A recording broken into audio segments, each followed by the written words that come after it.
Good morning, everyone. Welcome to another very informative session of Read Books with Me. हम लोग बहुत ही interesting किताब पढ़ रहे हैं the magic of thinking by doctor David J Schwartz. मैं हैरान हूँ ऑथर के विजन को लेकर। मतलब ऑलमोस्ट 60+ ईयर्स ओल्ड ये किताब लिखी गई है और आज भी जो इसमें लिखा हुआ है वो बहुत हद तक वैलिड है। बट आज ही मैं एक सेशन अटेंड कर रहा था और एक इंटरनेशनल स्पीकर हैं जो द सीक्रेट मूवी के अंदर भी आए थे। तो उसमें भी वो इसी बुक का जिक्र कर रहे थे the magic of thinking big का, कि ये किताब जरूर पढ़ें। और हम ऑलरेडी वो किताब पढ़ रहे हैं, राइट। डॉक्टर जैक कैनफील्ड की मैं आज एक सेशन अटेंड कर रहा था, the chicken soup for souls, जिन्होंने किताब लिखी है। तो आज हम कंटिन्यू कर रहे हैं make your attitude your allies. अपने एटीट्यूड को अपना दोस्त बनाएं सक्सेसफुल होने के लिए, लाइफ में आगे बढ़ने के लिए। और हमने चैप्टर नंबर 8 है, कल डे 41 कंप्लीट किया था। आज डे 42 शुरू करते हैं। थोड़ा सा हो सकता है लंबा खींचना पड़े, बहुत इंटरेस्टिंग कॉन्सेप्ट है। मैं चाह रहा हूँ एक ही सेशन में सारा कंप्लीट हो जाए। स्टार्ट करते हैं इमिडिएटली। तो कल जो पॉइंट थे वो थोड़ा सा मैं रीकैप करना चाहूँगा कि attitudes do make the difference. फर्क पड़ता है एटीट्यूड से। Salesman with right attitude beat their quota, students with right attitude make A grades, the right attitude paves the way to really happy married life. मतलब हर जगह right attitude होगा तो successful होंगे ही होंगे, ये मैसेज ऑथर देना चाह रहे हैं। 3 एटीट्यूड उन्होंने कल दिए थे। Grow these 3 attitudes, make them your allies in everything you do. Grow the attitude of I am activated, second grow the attitude of you are important, third grow the attitude of service first. आज हम first attitude की बात करेंगे, आई am activated, right. तो शुरू करते हैं उसको। Years ago when I was a college sophomore, तो मुझे डिक्शनरी में ढूंढना पड़ा। सोफो मतलब जब 10th क्लास का 15-16 साल का बच्चा होता है, तो 10th क्लास में था जब ये थे author. I enrolled in an American history class. I remember the class vividly, not because I learned much about American history, but because in an unusual way I learned this basic principle of successful living. क्या है basic principle successful living का, ध्यान से सुनिए। To activate others you must first activate yourself. दूसरों activate करने के लिए खुद एक्टिवेट होना जरूरी है, जिन्होंने अपने स्कूल डेज में हिस्ट्री की क्लास में सीखा। कैसे सीखा? प्रैक्टिकल एग्जांपल बहुत इंटरेस्टिंग है। The history class was very large and it was held in a fan shaped auditorium. पिक्चरों में देखा होगा आपने ना, इस तरीके से। The professor who was a middle aged fellow and apparently well educated was nevertheless pathetically dull.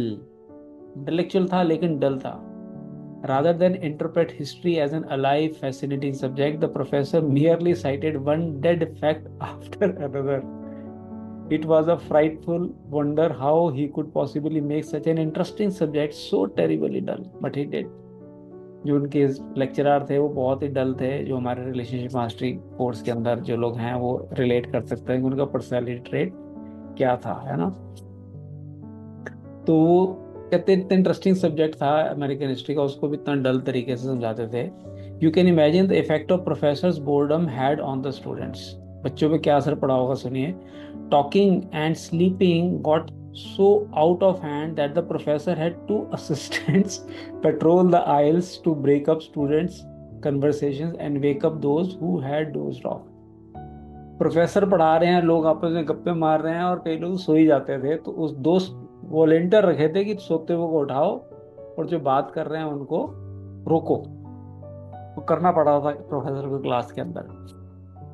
Occasionally the professor would stop and shaking his finger at the class would say, I am warning you, you have got to pay attention to what I say, you have got to stop this talking, and that's all here there is to it। चारों को उंगली देख के warning देनी पड़ती थी बच्चों को, भैया बोलना बंद करना पड़ेगा और ध्यान से सुनो मेरी बात को, बार बार कहना पड़ता था। This of course made little impression on students. बच्चों पे उसका असर नहीं पड़ा। क्यों? तो इन्होंने बड़े अच्छे तरीके से उसको एक्सप्लेन किया कि बच्चे जो थे वो कहते हैं ना पुराने खिलाड़ी घिसे हुए। तो क्या एक्सप्लेन किया, many of whom as veterans had gambled their lives only months before had made history on islands and in bombers। मतलब एग्जाम्पल से बता रहे हैं कि वो इतने घिसे हुए खिलाड़ी थे, पुराने खिलाड़ी थे, कि उनको तुम दड़ाओगे जो बॉम्ब्स के अंदर और आइलैंड में, और मतलब अपनी लाइफ दाव पे लगा दे रहे बच्चे जो है बिंदास, वो नहीं डरते तेरी इस बात से, ये कहना चाह रहे हैं। As I sat there watching this potentially great, wonderful experience turn into a disgusting farce. Farce का मतलब होता है इंग्लिश में to entertain audience by making them laugh. मतलब वो हंस रहे थे बच्चे उसकी क्लास के अंदर. I found myself wrestling with the question. Author के माइंड में क्वेश्चन क्या चल रहा है? Why are the students ignoring what the professor has to say? क्यों इग्नोर कर रहे हैं बच्चे बार बार प्रोफेसर को? The answer came. क्या आंसर आया माइंड से? The student had no interest in what the professor was saying because, ध्यान से सुनिए, बच्चों का इंटरेस्ट क्यों नहीं था? Because the professor himself had no interest. उसका खुद का इंटरेस्ट नहीं है तो बच्चों में कहाँ से इंटरेस्ट जगा पाएगा वो? He was bored with history and it showed through. वो खुद प्रोफेसर है लेकिन वो खुद बोर हो गया हिस्ट्री पढ़ पढ़ के और पढ़ा पढ़ा के, और उसके पता लग रहा है एटीट्यूड से. To activate others, to get them to be enthusiastic, you must first be enthusiastic yourself. दूसरों को अगर enthusiastic करना तो खुद का enthusiasm होना बहुत जरूरी है. Over the years, I have tested this principle in hundreds of different situations. It always holds true. A man who lacks enthusiasm never develops it in another. But a person who is enthusiastic soon has enthusiastic followers. जिसके अंदर खुद enthusiasm की कमी है वो किसी में develop ही नहीं कर सकता. जिसका एंथुसियाज्म होता है उसके फॉलोअर्स भी एंथुसियास्टिक हो जाते हैं. The enthusiastic salesman need never worry about unenthusiastic buyer. Buyer unenthusiastic है, सेल्समैन एंथुसियास्टिक है तो उसको भी एंथुसियास्टिक कर देगा बायर को भी वो. The enthusiastic teacher need never worry about disinterested students. The activated minister need never be distressed by a sleepy congregation. अगर चर्च में पादरी कोई ज्ञान बांट रहा है और लोग सो रहे हैं तो उसको चिंता करने की जरूरत नहीं. आप अगर एनर्जेटिक हो तो सोया सोया जग जाएगा जी. मुर्दों में जान डाल सकता है बंदा अपनी बातों से, पता आपको. Enthusiasm can make things 1100% better. देखिए कैसे. 2 years ago, employees in a business I am acquainted with donated $94.35 to the Red Cross. सारे लोग चंदा इकट्ठा करके, रेड क्रॉस एक चैरिटेबल ऑर्गेनाइजेशन है, ब्लड डोनेशन में जो काम करती है, इंटरनेशनल ऑर्गेनाइजेशन है, उसको $94.35 डोनेट किए. This year the same employees with just about the same पे रोल डोनेटेड ऑलमोस्ट 1100. पिछले बार $100 से भी कम, इस बार $1100, एन इंक्रीज ऑफ 1100% डोनेट किए. बताइए क्या फर्क आ गया जी. सेम पे रोल है, कोई सैलरी भी नहीं बढ़ी किसी जगह. The drive captain who collected only $94.35 was totally lacking in enthusiasm. He made remarks like, अब जो चंदा इकट्ठा कर रहा है वो क्या बोल रहा है देखिए सुनिए, जिसने $94 इकट्ठे किए थे. I suppose it's a worthwhile organization. I have never had any direct contact with it. It's a big organization and they collect a lot from the wealthy.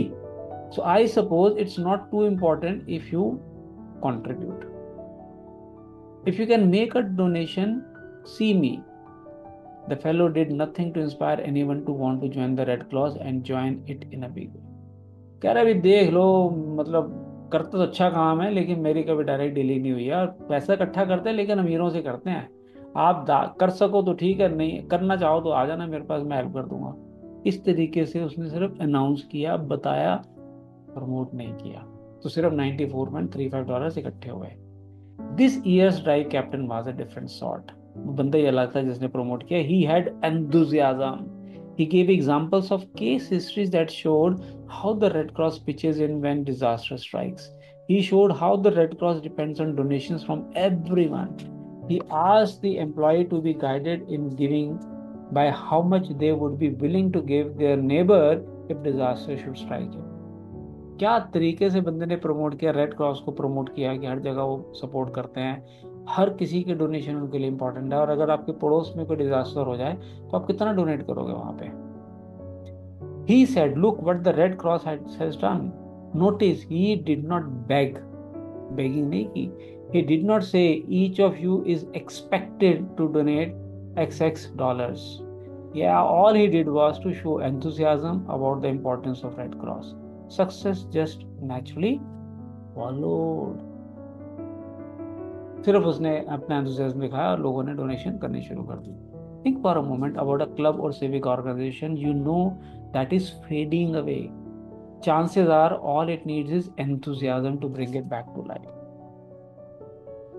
Results come in proportion to enthusiasm applied. जितना आप enthusiasm डालेंगे उसी proportion में आपको results मिलेंगे. Enthusiasm is simply, this is great, here is why. ये enthusiasm है. ये बहुत बढ़िया चीज है, क्यों बता दो, अपने आप काम कर जाएगा वो. Here is a 3-step procedure that will help you to develop the power of enthusiasm. 3 step हैं, कागज पेन है तो लिख लीजिए. First, dig into it deeper. Make this little test. Think of 2 things in which you have little or no interest. Maybe cards, certain kinds of music, or sport. Now ask yourself, how much do I really know about these things? Odds are 100 to 1 that your answer is not much. जिस चीज में आपका interest नहीं है उसके अंदर आपकी knowledge नहीं है. नॉलेज ना हो तो आपके पास enthusiasm आ ही नहीं सकता. I confess that for years I had absolutely no interest in modern art. It was just so many botched up lines until I let a friend who knows and loves modern art explain it to me. Really, now that I have dug into it, I find it fascinating. देखो कुछ साल पहले modern art की painting मुझे समझ ही नहीं आती थी कि लाइनें लाइनें डाली हुई हैं. फिर एक फ्रेंड ने मुझे एक्सप्लेन किया कैसे होता है, उसके बाद से कहते हैं मेरा इंटरेस्ट आना शुरू हुआ. That exercise supplies one important key for building enthusiasm. क्या कि उसने सीखी ऑथर ने वहां पे, सुनिए. To get enthusiastic, learn more about the thing you are not enthusiastic about. अगर आप किसी चीज के लिए enthusiastic नहीं है और वो important है तो उसके बारे में सीखो, enthusiasm अपने आप आ जाएगा. Chances are you are quite unenthusiastic about bumblebees. भंवरे होता है ना. But if you study bumblebees, find out what good they do, how they relate to other bees, how they reproduce, where they live in winter. If you find out all you can about bumblebees, you will soon find yourself really interested in bumblebees. जितनी ज़्यादा knowledge होगी आप बम्बलबीज के, भंवरों के बारे में, आप उसको enthusiastically बता पाएंगे. To show trainees how enthusiasm can be developed through the dig into deep technique, I sometimes use a greenhouse example. जब ऑथर के बड़े सारे सेमिनार्स करते थे उसमें एक ग्रीन हाउस एग्जाम्पल वो कहते हैं मैं देता था जो अटेंड पार्टिसिपेंट होते थे. In a deliberately casual way I asked the group. Deliberately casual way में बोला, are any of you interested in manufacturing and selling green houses? Not once have I gotten an affirmative answer. किसी ने भी answer दिया ही नहीं कि yes I am interested, क्योंकि knowledge ही नहीं है लोगों को उसके बारे में. Then I make a few points about greenhouses. बताया उन्होंने ग्रीन हाउस के बारे में.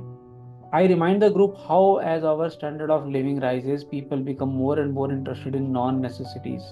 I suggest how much Mrs. America would enjoy growing her own orchids and orange blossoms. I found out that if tens of thousands of families can afford private swimming pools, millions could afford greenhouse because greenhouses are relatively inexpensive. I show them that if you could sell a $600 greenhouse to only one family in 50, you would develop a $600 million business in producing greenhouses, and perhaps a $250 million industry supplying plant and seeds. पहले पूछा भी simple green house में कोई interested है बेचने में, किसी ने हाथ नहीं खड़ा किया. फिर ग्रीन हाउस के बारे में बताया, उसके बेनिफिट्स बताया, उसकी बिजनेस पॉसिबिलिटीज के बारे में बताया, तो लोगों की नॉलेज बढ़ी. अब देखिए क्या हुआ. The only difficulty with this exercise is that the group 10 minutes before completely cold about greenhouses now is so enthusiastic they don't want to move on to the next subject. वो किसी और subject के बारे में जानने में interested ही नहीं है, कह रहे इसी के बारे में बात करते चलते, इतना इंटरेस्ट आ गया उनको. Use a dig into it deeper technique to develop enthusiasm toward other people. लोगों के बारे में भी नॉलेज नहीं. जैसे हमारा रिलेशनशिप मास्टरी कोर्स हम लोग कर रहे हैं, सैटरडे को न्यू बैच हम शुरू करने जा रहे हैं फ्रेश, तो उसके अंदर जिन लोगों ने अटेंड किया है they have become master in dealing with people now. क्यों? नॉलेज मिलेगी लोगों के बारे में. दे डिग इनटू डीपर वाला कंसेप्ट हमने वहां लगाया. Find out all you can about another person, what he does, his family, his background, his ideas and ambitions, and you will find your interest and enthusiasm toward him mounting.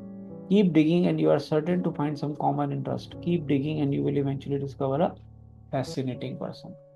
किसी में interest नहीं आ रहा person में, उसके बारे में जानो, उसकी फैमिली के बारे में जानो, उसकी हॉबीज के बारे में जानो, ऐसा ऐसा उस इंसान में आपका इंटरेस्ट आना शुरू हो जाएगा.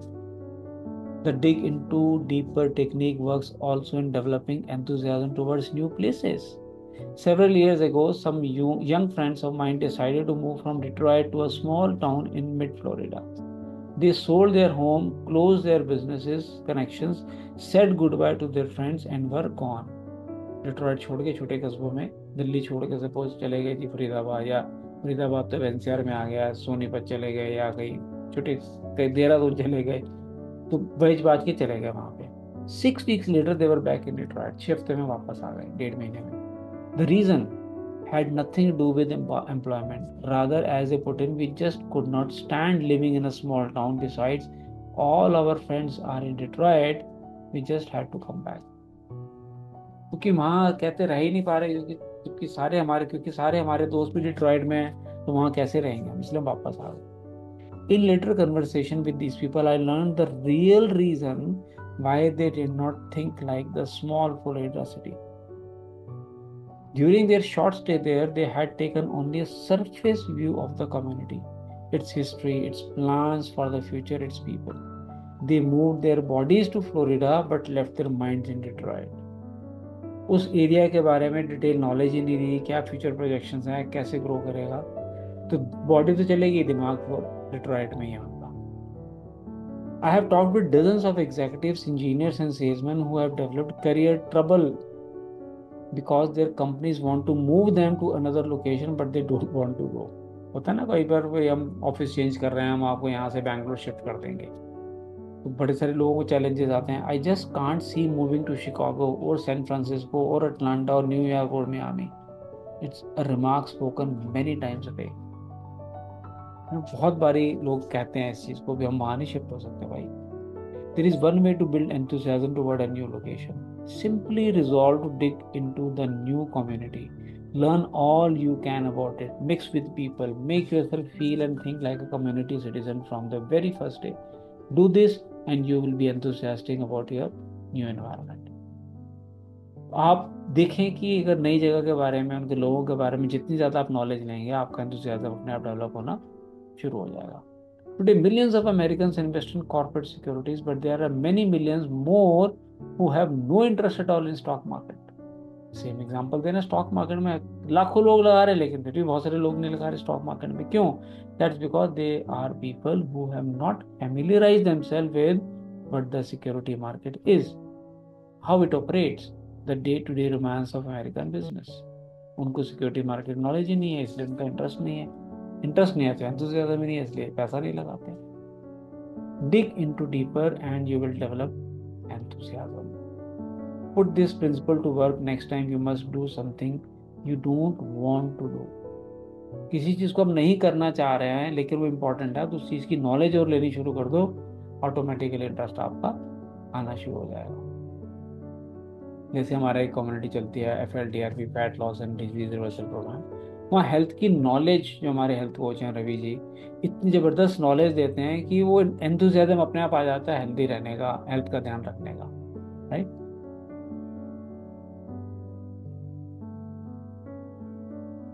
अब इसमें 3 प्रिंसिपल्स बता रहे हैं. अभी हमने एक कवर किया है, सेकंड और थर्ड अगर कवर करने बैठेंगे तो पूरा आधा घंटा से ज़्यादा लग जाएगा. तो आज हम इसको यहीं कंप्लीट करते हैं, कल सेकंड और थर्ड जो प्रिंसिपल है वो कवर करते हैं. So with this, let us complete today's session of Read Books with Me. और कल हमारा डे 43 होगा. काफी आज हमने कवर कर लिया है डे 42 के अंदर. Okay, so with this we complete today's DSP session. Thank you everyone for joining and participating. Looking forward to see you tomorrow in the next session of Read Books with Me. Bye bye. Take care.